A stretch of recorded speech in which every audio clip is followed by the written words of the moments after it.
elect. I'm a faculty member at the Albany College of Pharmacy and Health Sciences, a very strange area for an ecological economist. But a lot of my work, most of my work, I would say, focuses on sustainable agriculture and energy policy and energy poverty. And look forward to working with everybody and trying to bridge the gap that I think has occurred over the last 10 or 15 years with some breakout groups, and see if we can bring back everybody into the fold and really create a strong organization to create some policy change and some change that is much needed. Thank you. And I see John Sorrentino, our treasurer. Hi, John Sorrentino. I was a charter member of USSEE, and currently I'm in my third term as Secretary Treasurer. My research has been on residential development at the watershed level and urban and green amenities to offset income inequality.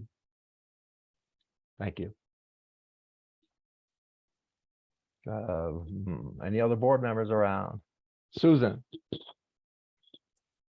Hi, everybody. I'm Susan Stanton. I'm in my second term on the board, and my focus has been the social media, the Twitter and LinkedIn. So it's been exciting to watch our following grow and interact more with people in the field around the world. I teach at the University of Michigan in the School of Education, and my involvement in the field has primarily been bringing ecological economics and sustainability into K-12 curriculum and teacher preparation.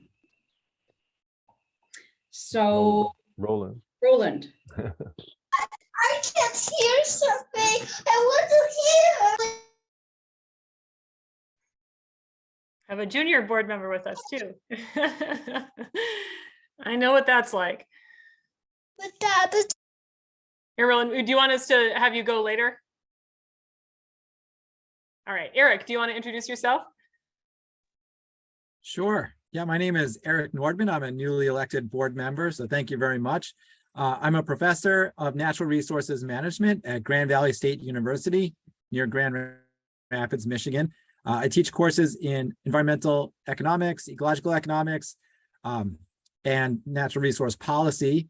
My research interests are in economic valuation of ecosystem services. I've been doing some work on green stormwater infrastructure and also institutional analysis and the commons. And I recently wrote a book about the work of Eleanor Ostrom.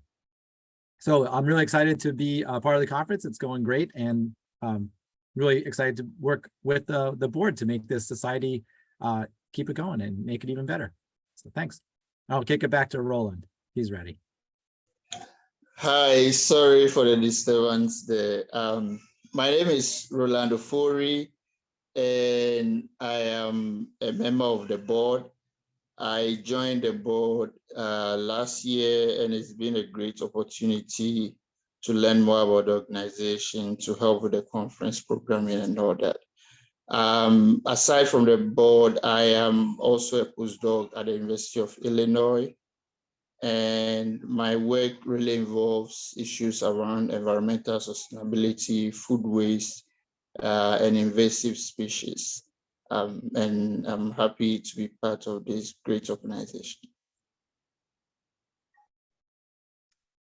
Thanks, Roland. And then Kyle, want to introduce yourself?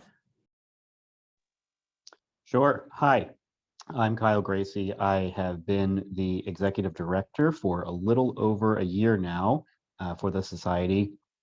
My background is in economics and physical sciences.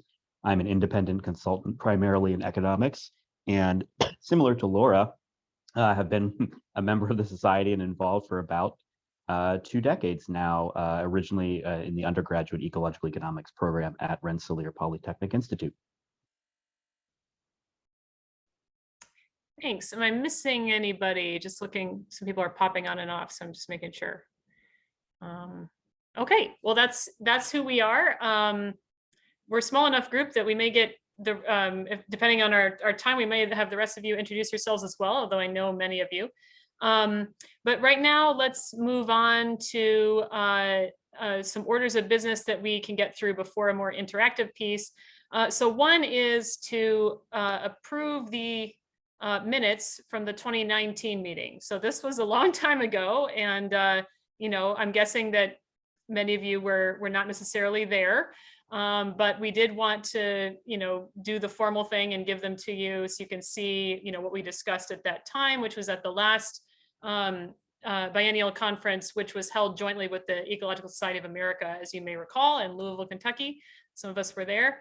So I guess any comments or additional information about that? I know Robbie and John, you all, you know, took notes at that meeting. So anything you want to say about it before we approve the minutes? Well, I guess the most important thing we did was change the standing committees. And then we discussed our relationship to ISSEE, but didn't resolve anything in the latter category. Right. So we did change the standing committees to the ones that you mentioned in your document. That's all I have.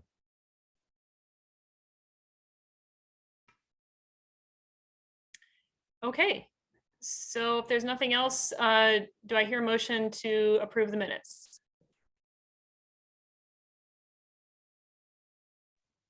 So moved. Thank you. Second? Second. Awesome. Okay, if you are a member, you can vote to approve the minutes.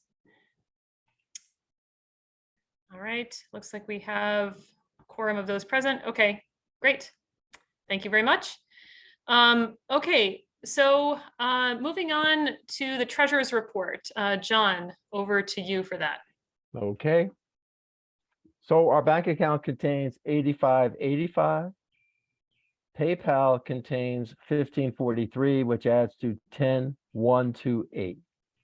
So we're fairly flush in the history of this organization, but we do have to pay some conference expenditures. The membership is now 160, and that's up 2 from our board meeting membership report. And that's all I have. Thanks, John. And for those who haven't been with us recently, can you give a sense of, you know, membership in terms of like what that looks like over the last few years? It's been fairly steady, right? It's been below 200 for a long time. And Robbie brings up the idea that maybe 10, 15 years ago, we approximated 300. Robbie, is that true? Yeah, more than 300 and around 2008. 2009. So in the meantime, we had the biophysical people storm off and be their own thing. And then we had the E4A kind of become their own thing. Yeah, I think there's been some attrition as well, right? Just folks kind of slipping off and not renewing their memberships has been another piece of that. Well, we often get student members who disappear after the low fee. But we also have this notion of honesty in terms of representing your dues with respect to your income.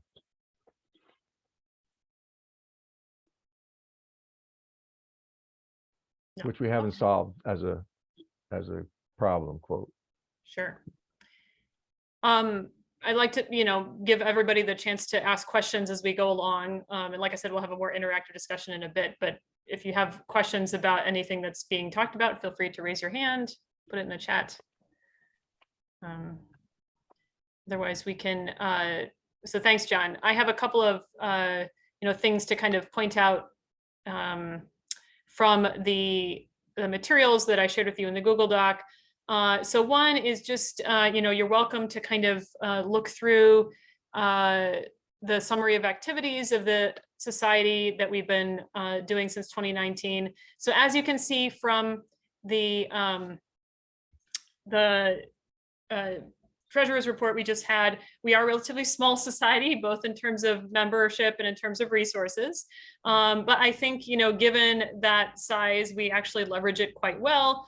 And we've been staying, you know, current and kind of giving out content, including during the pandemic. So we've had a webinar series and kept that up during the pandemic. We've had 8 webinar series since 2019, and the recordings of those are all available on the USSEE website if you want to go back and check those out, including a really great kind of what is ecological economics intro that Regina and Phil did, which is great for sending to anybody who asks the question, what is ecological economics?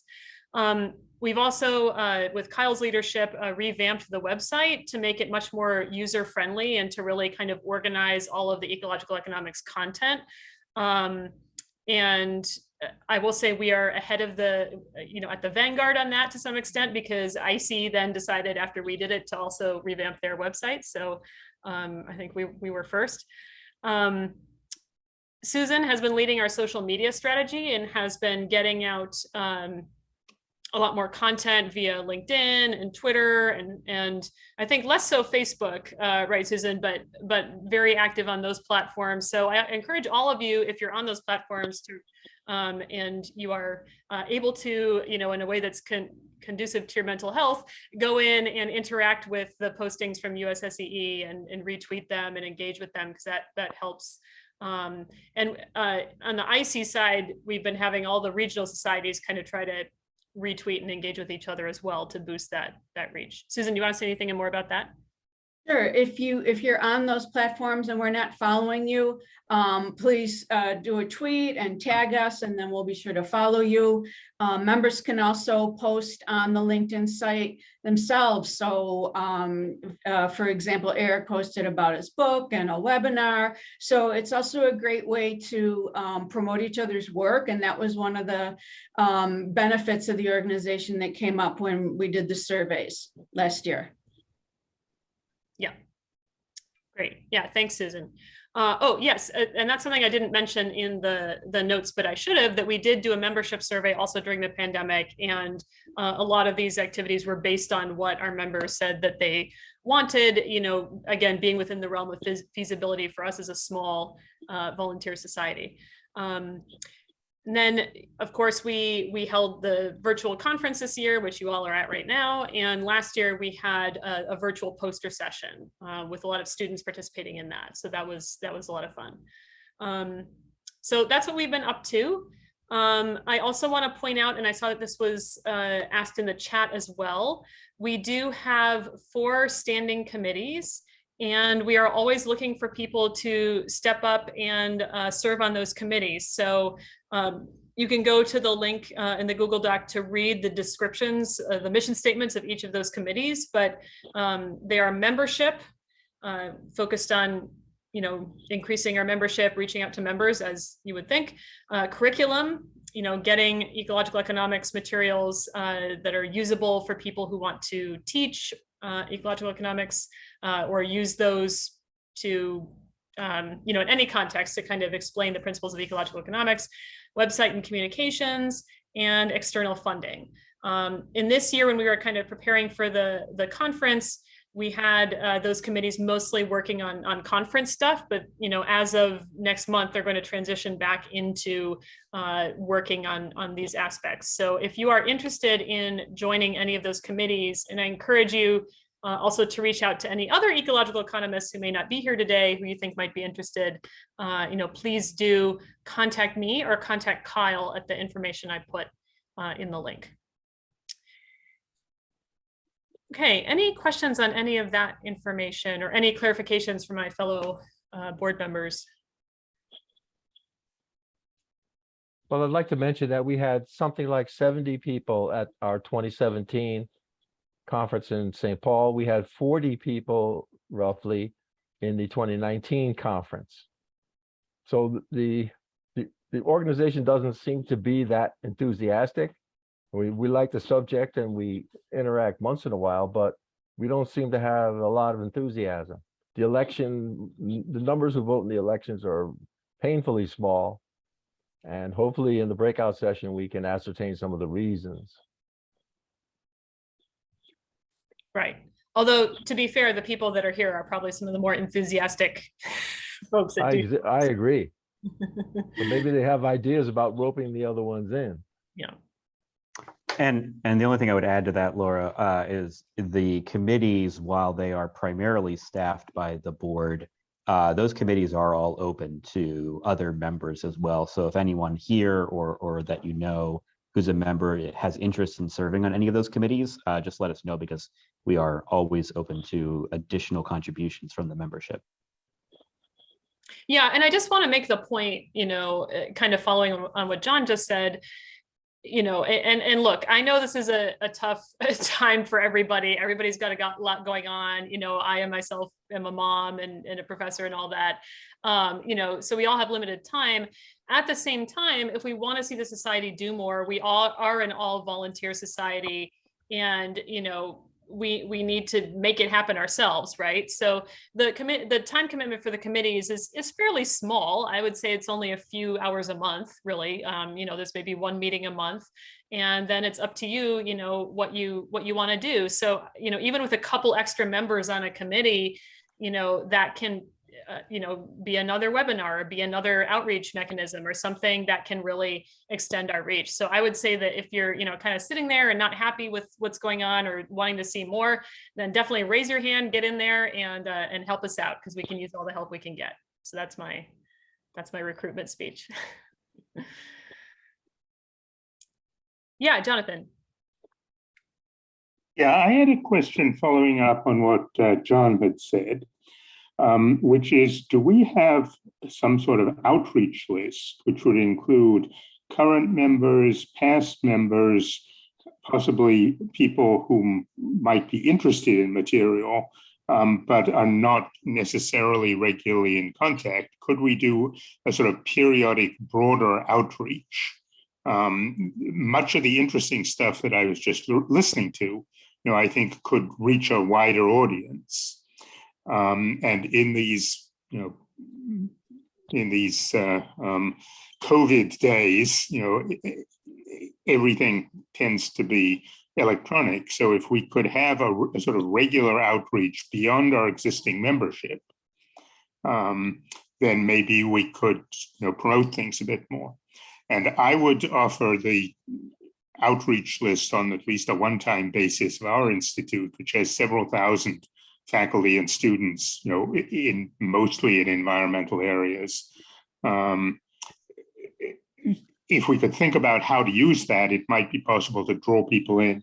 I know the membership thing is very difficult, and I think that's primarily because universities now almost always have access to the electronic journals. So people don't need to subscribe to the journal, don't need to get hard copy of the journal.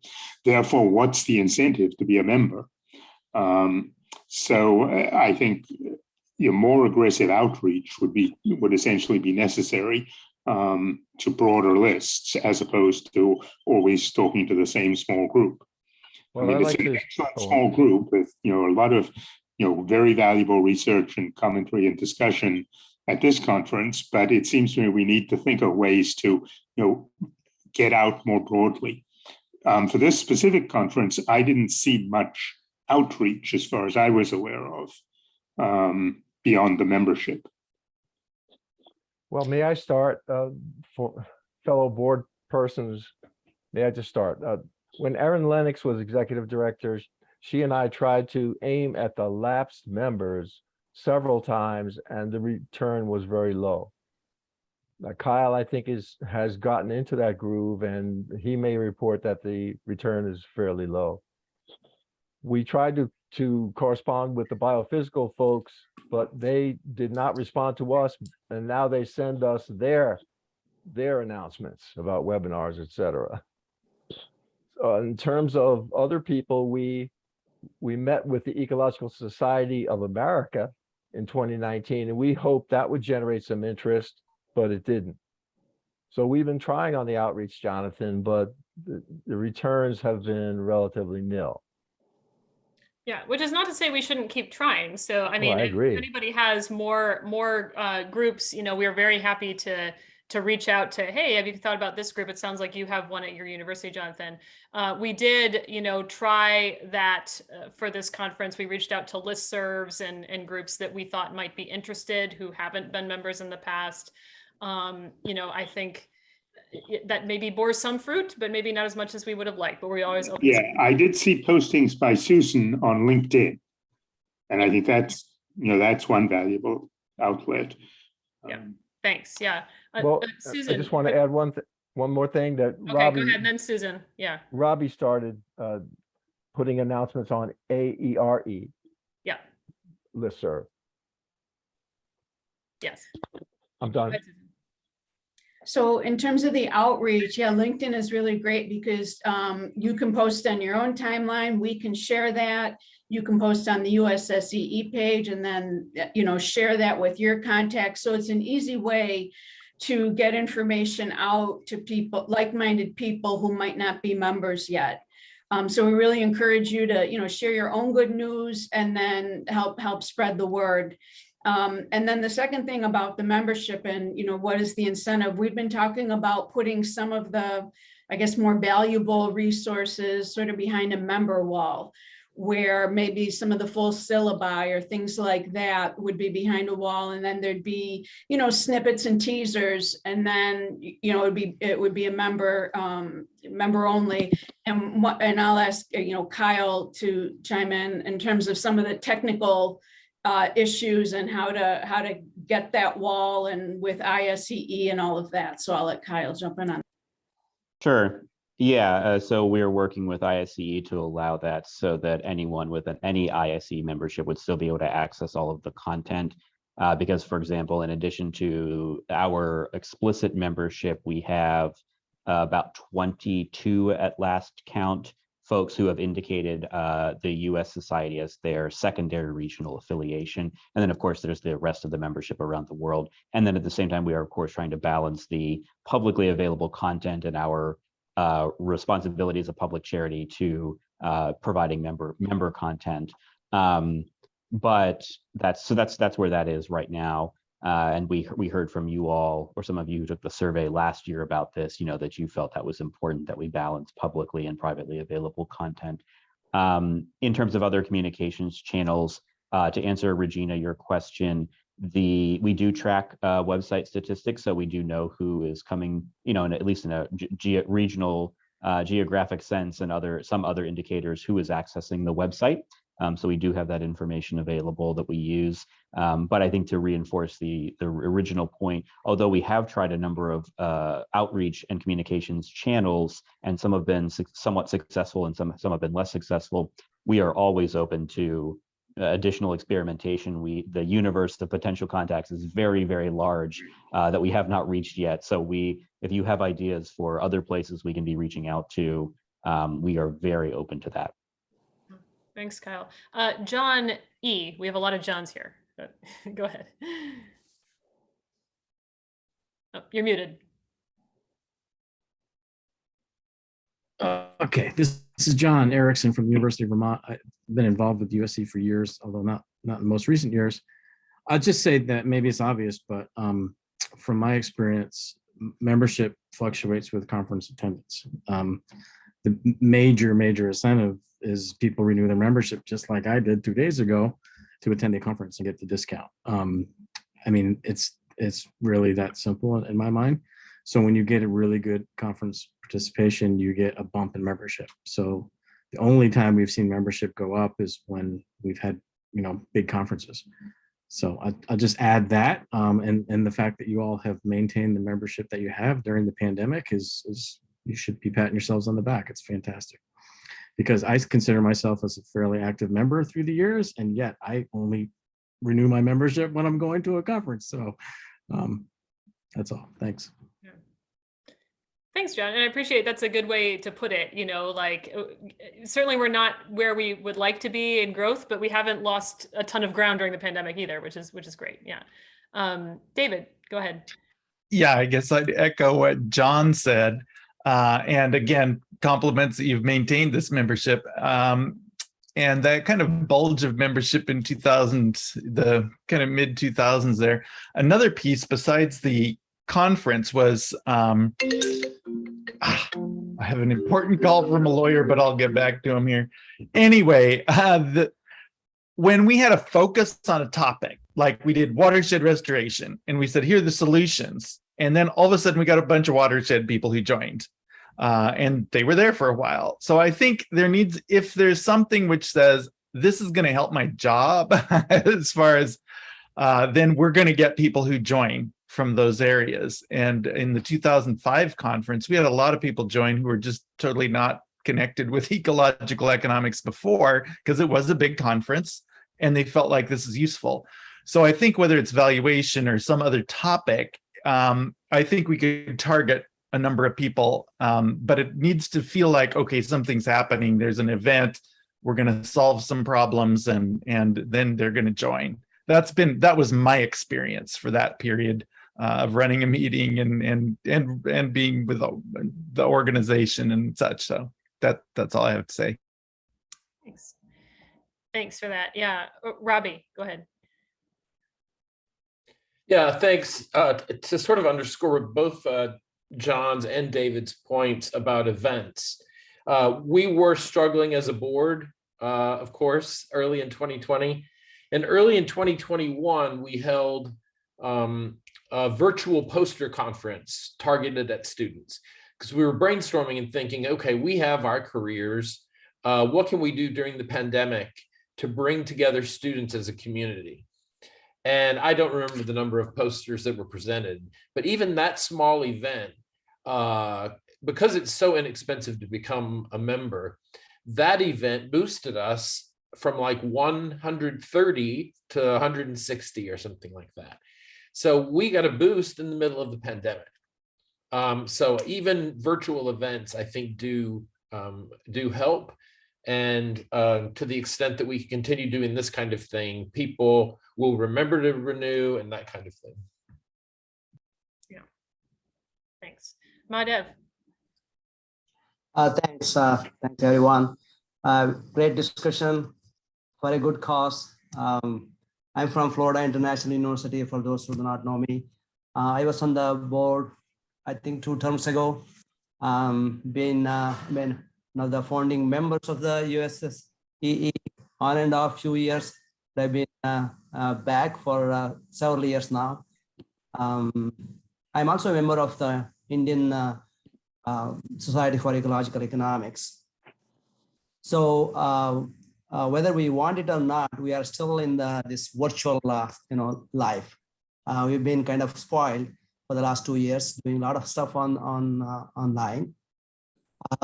Speaking of bringing more members, and I think there is those who already have been members of the society in the past, they know what our society is. But there are a lot of folks who do not know about our society. In the last, for example, this kind of goes back to what Robbie was saying. In the last 2 years, we all have been interacting with our students, and one of my students, Chloe, is here on the call.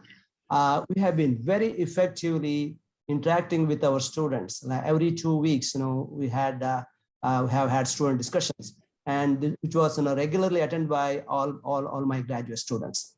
And then we also are looking for outside speakers to speak to my students. At times, I'm sure all the professors here on the call, you all have your graduate students. You meet with your students. Why not we all agree to a common date, 1 or 2 dates in a year, or maybe 6 months, and have our students attend this common forum, whereby some of us can speak to all the students. That would mean students from Hawaii to Puerto Rico, right? So they can get the same spot, same time, and listen to some of the senior members and scholars of the society. And who knows, we may pick up another 10 members from our student body. I would propose another idea here.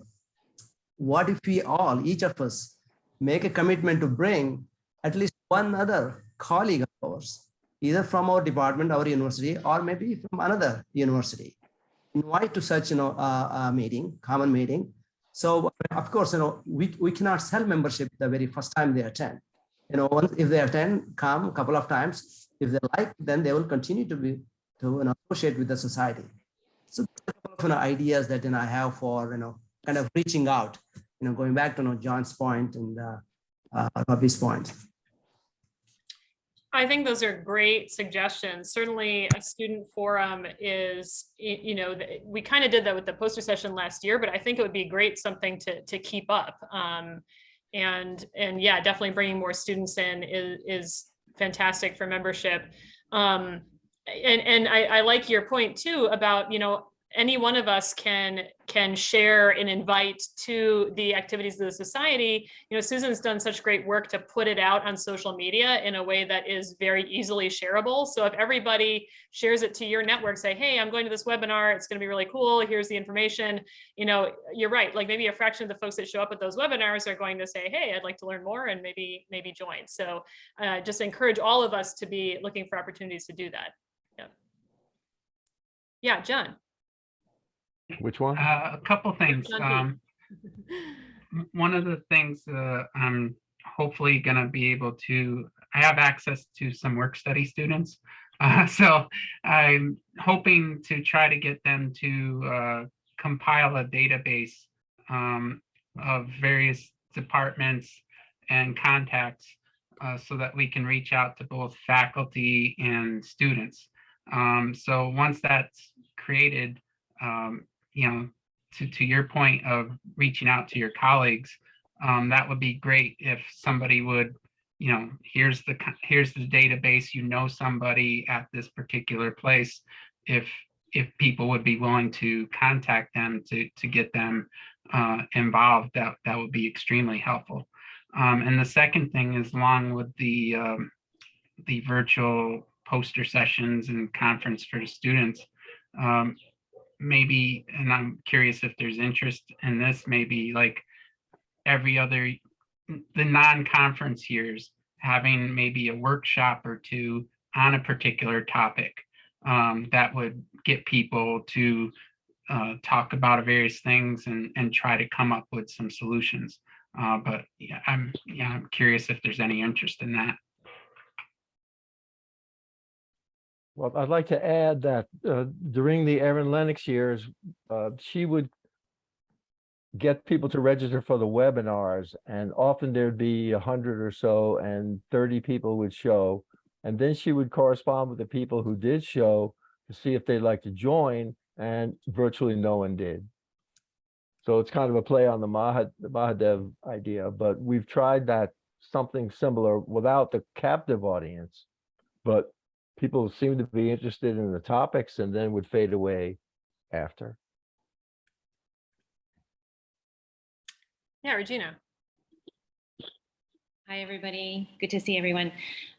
So I was just thinking back on, the last couple of years. I haven't been on the board for a while now, but remember how, I was always on the curriculum committee and we would do the webinars and things like that. But what if there's some way that members could provide guest lectures to other professors who are out there who are not necessarily members of USSEE, but we could provide guest lectures to them, right? Like say, hey, this is something I'm doing. I'm happy to do a guest lecture for you. And then that way, not only are we reaching out to the professors who might not be members and would want to be members, but also the students that are in the class, and to kind of facilitate that idea that this is what the organization is. We love having students, undergrads and graduate students, be members. We're very open to it. This is the kind of topics that we talk about, just as a way of doing outreach, rather than depending on professors or students to come to our website to partake or to consume the curriculum information that we provide, but to kind of do more of an outreach. And again, we're all parents, we all have a tight schedule and don't have much time in our schedule to do that kind of things. But if we could just have like provide kind of scouting exercises, like let's go out there and see who we can find. And I'm only just saying that because the reason I found USSEE was because I picked up teaching an ecological economics class. This is however many years ago. And I was looking for resources. And if I had the ability to invite guest speakers to come to my class, especially now in the age of virtual, everything's virtual, it would be really easy. So just a thought. I don't know how to make that happen or implement it, but maybe a thought.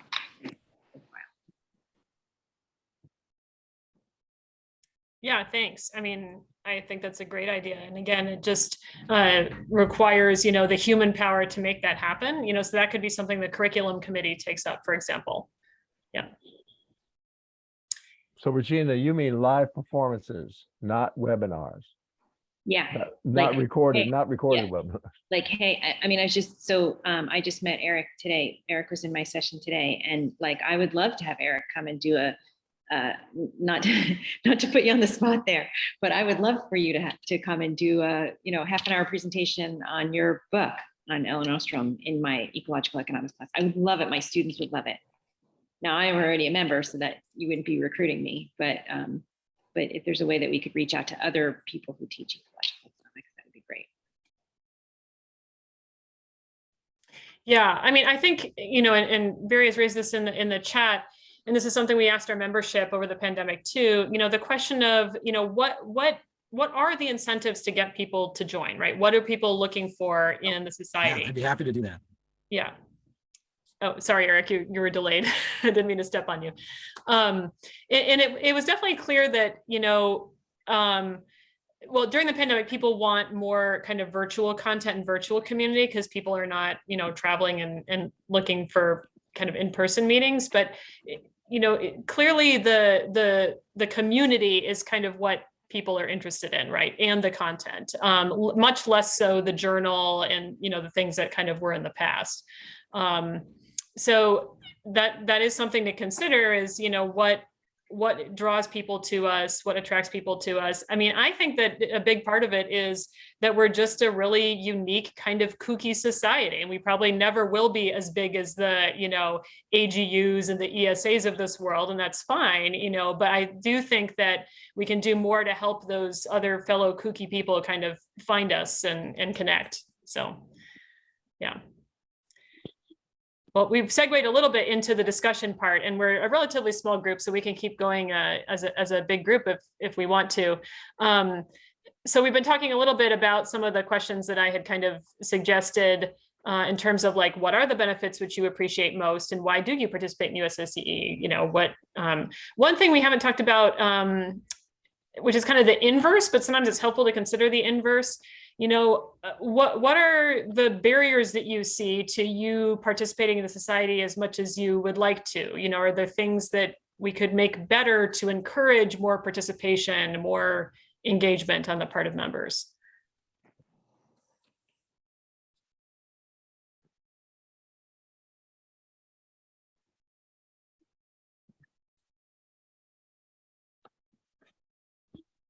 This is Dave Batker, and mainly it's just time. It's just hard for me to get time. Not quite as easy it was in the past, but in the future I'll have more time. Yeah, I hear you on that. And I think the pandemic really did a number on everybody's planning and scheduling as well, for sure. Yeah. Yeah, and putting on my member hat, I'm thinking about before I was involved in the leadership. For me, it was just content that was relevant to my work. So it's easier to make time.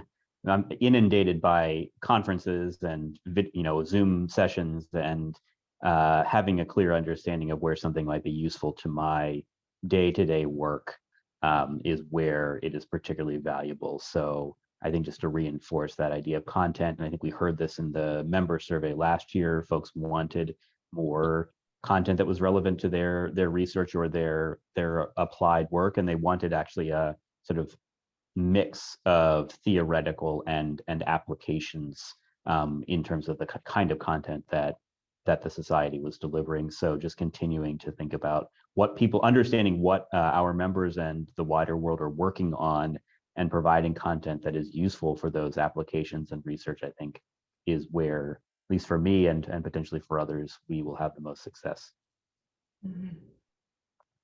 Yeah, that's a good point. And, I'm thinking that it might be, Kyle, do you remember when we did that last member survey? Was it last year? Yes, it was just about a year ago, almost. Okay. Well, it might be worth doing another one in part to get a sense of what you're talking about. Like, what are the topics that people would be interested in seeing more content on? Because we are a pretty diverse society, so we could certainly pull together something on a wide range of topics. Yeah. Any other thoughts around, what do you get out of USSEE as a member? What would you like to see more of? What do you think would attract people to the society from people who are in your circle that you talk to, that you know of?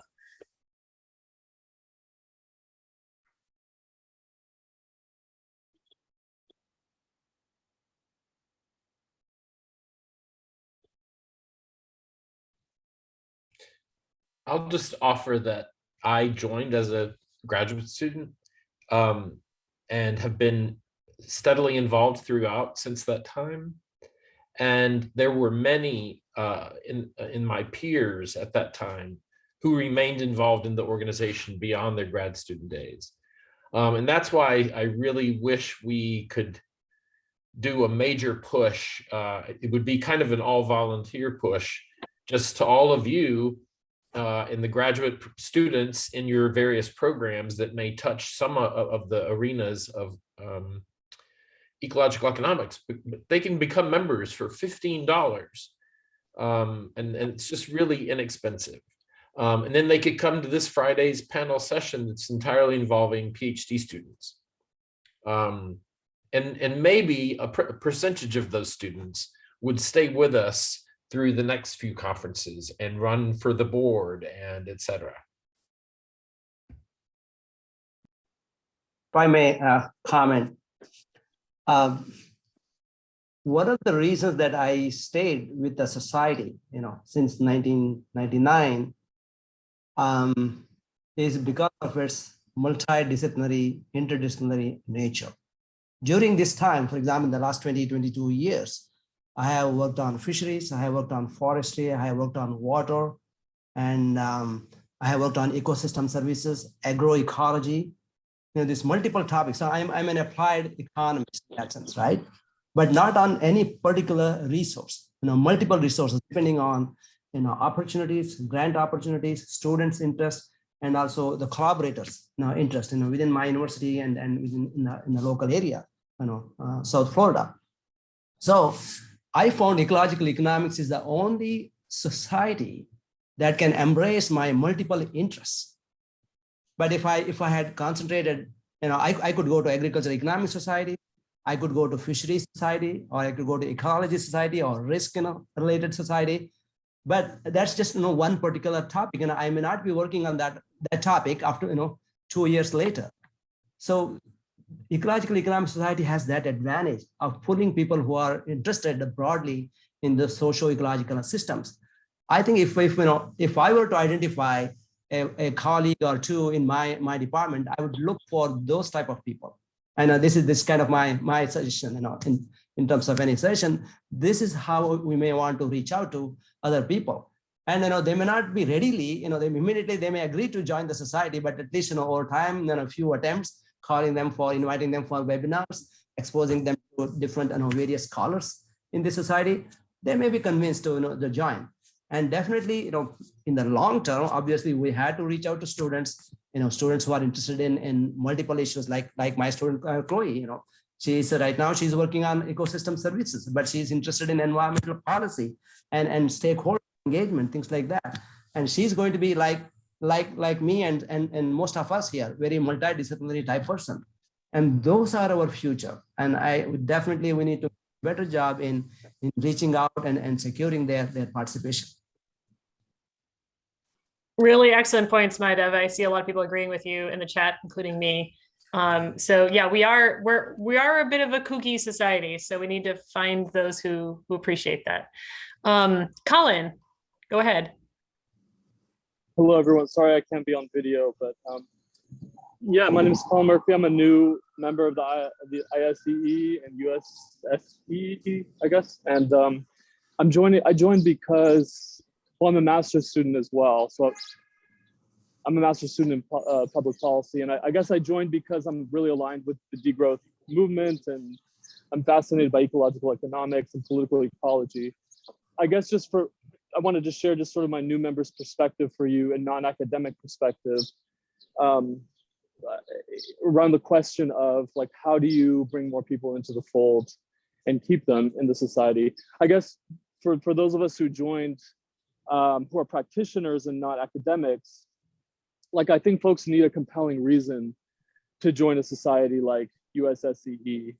Like what would be the reasons, I suppose, for someone who is not an academic to join and stick around, if that makes sense? Like if I want to be a policy professional trying to enact ecological economics in, say, Congress or think tanks here in DC, like, yeah, I don't know, what is the use case for me joining and sticking around? And so I guess as a new member, as someone who's not an academic, so I guess I would pose that to you all, maybe to sort of develop the discussion further. But I would just say that I joined because I am a practitioner, I'm a political organizer, and a policy person. Great to be here. Great, thank you, Colin, and welcome. We're glad to have you. And I think that is a very important question, and it's one that I know the board has kicked around over the last couple of years, is how can we make content that is targeted towards people who are doing real things on the ground and trying to enact real change, and not just for an academic audience. But thanks for that reminder, it's important. Dave. I'd like to echo to Mahadev's point. I've just worked in so many different areas, so many different things and everything. And personally, I feel that ecological economics actually has the solutions for the 21st century. So we should be churning forward. You know, we need exponential growth in our membership and our impact, no doubt about it. And I think though too, we have to come to realization that we need a budget. So we have to fundraise. I think it needs to be significant. I can remember back 2005, I think we raised like something over $200,000, but it allowed for staffing. It allowed for, you know, looking at things and a number of people. And maybe what we need are some collaborative events that actually do just solve problems, look at work that you get paid for, and the society can bring in some money. Because I think paid staff to me are crucial. It's really great. Everybody puts in time and volunteers, but it's not the same as paid staff. So I think there should be maybe a plan to build staffing, and that can be around picking 2 topics, 3 topics, and saying we're going to have a real impact here. So watershed management, aquifer management, whatever we decide on. And then going out to foundations. Foundations have funded ecological economics in the past quite significantly. And so maybe that's something that needs to be taken a look at. Yeah, I would agree, Dave. And just so folks are aware, I am your paid staff member, but very, very part-time. And so that certainly constrains the amount that I can do to support the society. So I and thank you. Absolutely. Whether that's applied to, you know, additional personnel or to other expenses, I certainly agree that a more robust fundraising plan makes a lot of sense. Yeah, and Kyle is amazing for the hours he puts in. We get way more out of him than you would think. And but yes, I agree that of course with more resources you can do more. So go ahead and volunteer to join the external fundraising committee, and you too can help develop that plan. But there's another thing that you said in what you said, Dave, that I think is an interesting idea, which is, you know, should we potentially pick a focal area for a given year? You know, it's a strength of ours that we're so broad and interdisciplinary, as Mahadev pointed out. That's the reason why a lot of us are here. But maybe to pick a focus, you know, and sequentially have a different focus every year could help us to generate more content or interest around a particular issue. So something to think about. All right, well, these are all great ideas. Anybody else who would like to add, who hasn't had a chance to speak yet? From your perspective, what could we be doing more of? What would you like to see from the society in the coming year? Yeah, Jonathan. One thing that might be useful is to have a short summary of why it would be good to join USSEE, is what the benefits are. Because if we did outreach, perhaps on some, you know, webinar or related topic, or about publications or about curriculum, I mean, I know I could reach an audience of people interested in some of those topics. And it might be good if there was, you know, some brief why you should join USSEE. I'm dubious about the idea of a member wall. I mean, I think it's good in theory, but I hate to restrict stuff. You know, as if we have good curriculum stuff available, it seems to me it's a little unfriendly to say you can't access any of this unless you're a member. I don't know if it might be possible to have a reduced introductory membership or something like that. But in any case, I think it would be good to have a brief summary of, you know, activities and publications, curriculum materials, you know, that you can access as a member of USC, whether there's a member wall or not. Yeah, good point. And certainly, you know, that is something we discuss as a board, is the benefits and drawbacks of having a member paywall. And just remind everyone that the student membership is very affordable at $15. So that is kind of the bottom tier at which you can get in. So yeah, you can even pay that for your students if they're extremely cash strapped. Other thoughts? We're coming to the top of the hour here.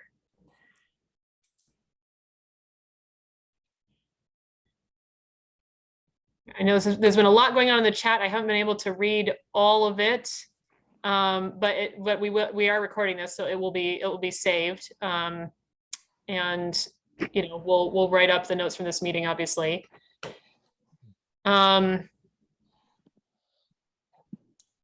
Any final thoughts?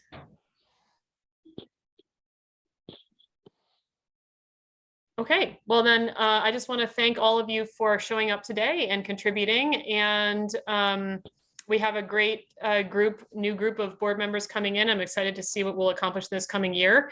And if you have a stroke of insight after this meeting that you didn't get to share, I'm putting my email in the chat.